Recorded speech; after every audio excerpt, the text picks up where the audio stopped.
Ada 8 cooler yang saya uji di sini, termasuk stok cooler. Assalamualaikum teman-teman, saya Randy Adha, Sekilas IT. Karena video kemarin ketika saya uji harga 200 ribuan sampai 1 jutaan tuh rame banget gitu ya. Bang, coba cari cooler terbaik di harga 200 ribuan. Wih, keren ya. Jadi sekaligus saya buatkan videonya, tapi ini khusus untuk air cooler yang pakai fan-fan seperti ini ya. Nggak ada yang pakai liquid. Kalau kemarin itu kan diadunya ada yang pakai air cooler, ada yang pakai air water cooler gitu kan.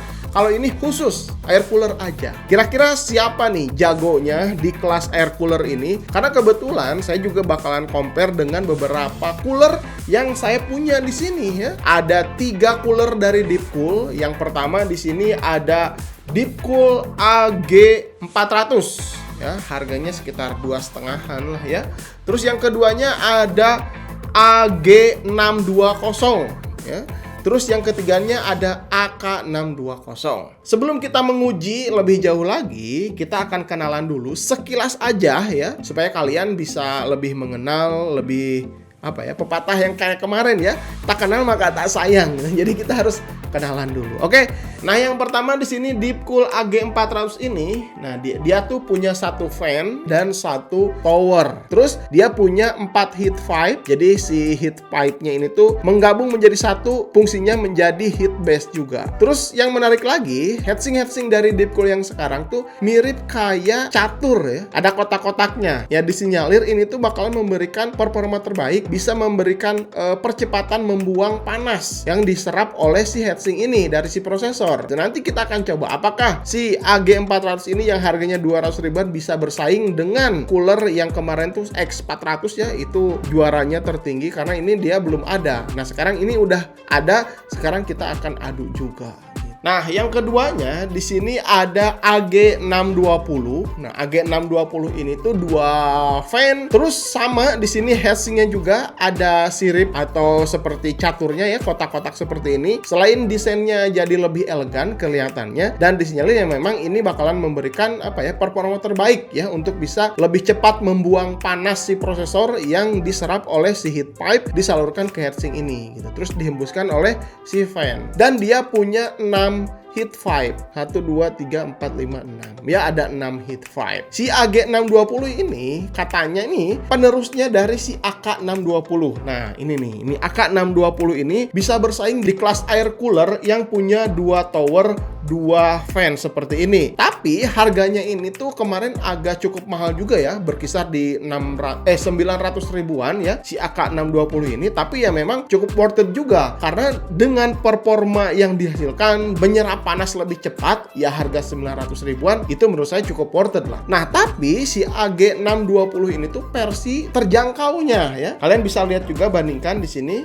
Nah, sama-sama kan dia punya dual tower, dual fan juga gitu kan. Terus ya Bang, kenapa kok bisa lebih murah si AG620? Pasti performanya kurang bagus. Tapi kalau misalkan dilihat dari paket penjualannya sama desainnya, kenapa si AK620 ini lebih mahal? Yang pertama, desainnya ini lebih mewah. Lihat, ini heatsinknya ada kopernya ya.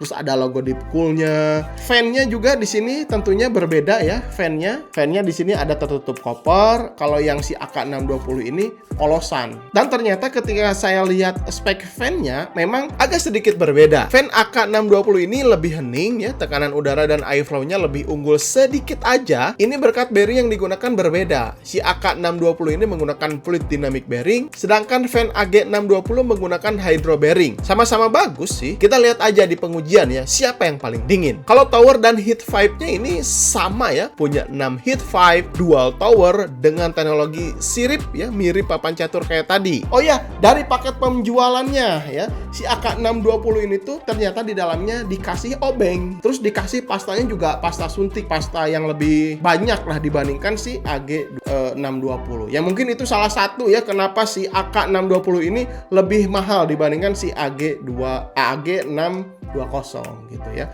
Nah, sekarang kita akan langsung aja ke pengujian ya, karena di sini saya punya beberapa cooler, ada dari stock cooler, nanti kita akan coba juga. Terus ada Jonesbow CR1400, ada PC cooler IX400, dan ada PC cooler EK6000. Nah, terus satu lagi ada Troghair 510. Jadi semua saya akan compare menggunakan prosesor Core i5 12400F di ruangan tanpa AC ya, dengan pasta Cerehore 20 ribuan nih ya. Ya biar adil aja gitu, pastanya sama semua. Dan tambahan, semua pengujian ini saya lakukan di dalam casing supaya memberikan sedikit gambaran, karena yang beli cooler-cooler ini pasti dipakainya di dalam casing ya, nggak di luar ya. Jadi sedikit ada gambaran. Tapi sebelumnya saya akan spill harga cooler-cooler ini di awal supaya nanti kalian bisa bandingkan ketika melihat hasil tesnya. Ada 8 cooler yang saya uji di sini termasuk stock cooler.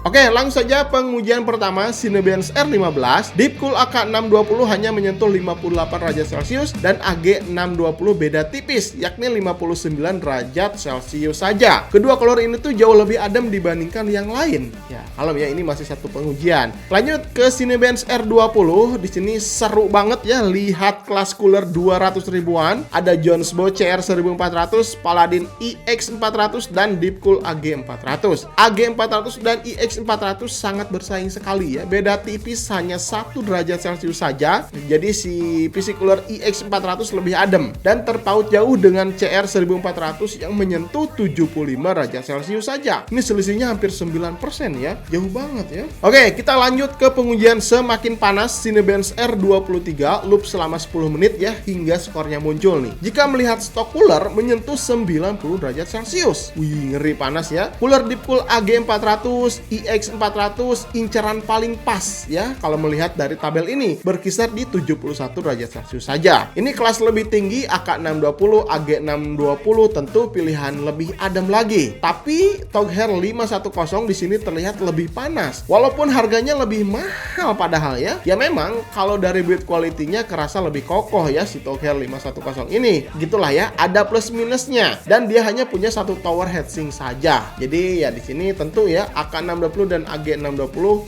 selalu lebih adem. Oke, di sini saya akan coba tampilkan skor R23 ya setelah looping selesai. Cooler yang lebih dingin tentu mendapatkan skor paling tinggi. Ya wajar ya, karena prosesor lebih optimal jika berjalan dalam keadaan lebih adem. Lanjut, render BMW 23 nih. Deepcool AK620 dan AG620 udah pasti paling adem. Beda 1 derajat aja. Saya juga tes render Premiere Pro 2019 ya dengan durasi video 12 menitan ya, dengan resolusi 1080p 120 fps. Ini video-video sekelas IT ya. Suhu yang hampir sama ya dengan pengujian sebelumnya. Ya memang di sini yang paling seru tuh di kelas air cooler 200 ribuan. Si AG400 ya memang lebih unggul ya daripada si IX600. Tapi itu juga selisihnya 1-2 derajat saja sih. Ya hampir nggak berasa lah ya. Nggak lupa juga saya juga tes gaming. Di sini ada Cyberpunk 2077 ya, presetnya medium. Kalau melihat gaming seperti ini sih semuanya bagus-bagus aja ya. Tuh, masih di bawah 60 derajat Celcius kecuali stock cooler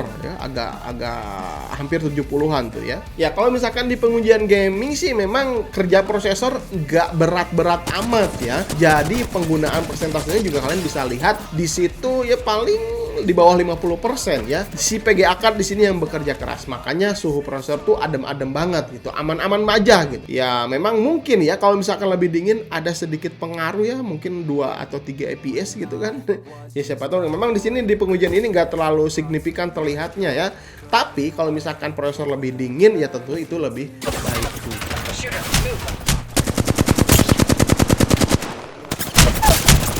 This time I'm down. Oke, teman-teman, setelah tadi melihat pengujiannya ya, jadi kelas 200.000 sampai 500 ribuan lah ya untuk air cooler ini, ternyata si AG400 ini lebih adem lah ya, hampir 11-12 lah dengan si PC cooler IX400. Performanya beda 1 atau 2 derajat aja. Sengaja saya pakai i5 12400F. Ini banyak yang pakai, bisa dijadikan patokan. Ya misalkan kalau kalian di rumah pakai i3 atau Ryzen 3, pakai cooler 200 ribuan cukup cukup. Kalau mid-end Ryzen 5, Intel Core i5 Gen 3, Gen 4, Gen 7, Gen 9 gitu kan. Pakai cooler AG400 atau AG620 ini cocok. Asal jangan pakai stock cooler aja. Kasihan prosesornya nanti kepanasan ya. Ya memang sih ada kelebihan dan kekurangan ya. Kelebihan air cooler nggak takut bocor ya. Kalau dipakai bertahun-tahun, terus pilihan harganya tentunya bersahabat ya. Banyak banget mulai dari 100, 200, 300 ribuan, 400 ribuan sampai jutaan ada. Tapi kalau AI water cooler ya lebih cocok kalau kalian pakai prosesor high end. Pakai yang 360 mm radiatornya. Biasanya kualitasnya itu lebih diperhatikan. Ditambah lagi ya AI water cooler tuh estetikanya jauh lebih ganteng dibandingkan air cooler. Ya pokoknya ada plus minusnya lah. Oke, balik lagi ke pembahasan. Jadi menurut kalian cooler 200 ribuan siapa jagoannya? Coba komen di bawah. Oke, mungkin gitu aja teman-teman. Kalau misalnya kalian punya saran dan kritik, silahkan tinggalkan saja di kolom komentar. Atau punya saran video untuk kedepannya, tinggalkan saja di kolom komentar. Sampai ketemu di video berikutnya. Saya Randy Adhas, Silas IT. Assalamualaikum warahmatullahi wabarakatuh. Salam teknologi.